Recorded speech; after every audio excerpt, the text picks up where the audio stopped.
brought you a little bit lower down the slope of Wenlock Hedge now, and I'm actually standing in one of the old holloways. You can hear the wind in the trees above me and the bird song. And even though I'm quite down on the slope and protected, the trees are moving quite a lot and swaying in this breeze. And I'm standing under another yew tree. This yew tree in front of me here is an absolute beauty as well. Very different from the ones that I've just shown you higher up on the higher path.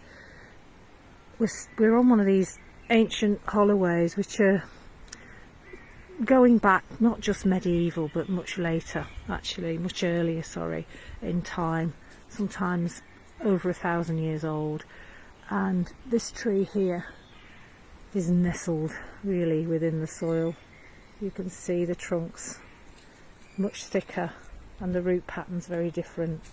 But looking up into the branches of this tree, just looking at all the patterns and thinking of all the shapes and inspiration that this gives me for doing some more prints, some more artwork, maybe some more felting. Look at the branches above me. They say that yew trees change the atmosphere, change the air underneath them.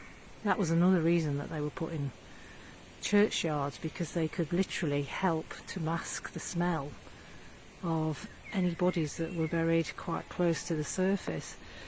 But also, you know, they were there because, as I said before, that the sites of most churchyards were probably on earlier revered places of worship from people before Christianity. So if this tree can change the atmosphere and can literally change the air quality, that would also go a little way to explaining why when people sit under a yew tree, they're said to be able to have visions, because the molecules of the air particles are actually changed by the air that they give off. And you know, you can have yourself a vision or a hallucinatory experience if you sit for long enough under a yew grove.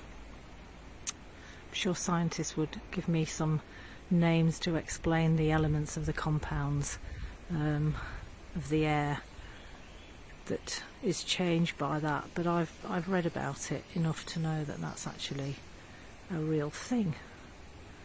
So I only know that when I see a yew tree and I see the shape, it makes me want to sit under it regardless of whatever else might happen, because there's just something about being under trees, about being under the branches of trees, listening to this bird song, and actually being with something that's much older, that has a much longer lifespan than our human lives, that feels much more solid and dependable in the world that we're in today.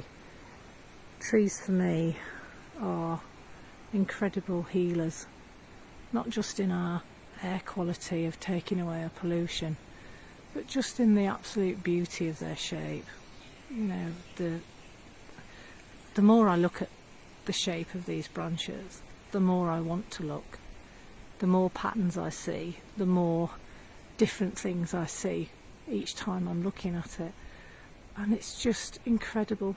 You know, they really are like lungs, aren't they? Like the brachiole of the lungs inside our body, breathing, breathing, breathing. And I hope you'll enjoy looking at some of the other images of the trees that I'm posting with this post. They're going to be a guide really to trunks, leaves and flowers or fruit throughout the year, because when I've posted ones before, people have said it's interesting to see the different leaf formation and relative fruits of different trees. So I hope you'll enjoy this post, which is all about trees. Go out and find yourself some trees near you and sit under them and be inspired by nature.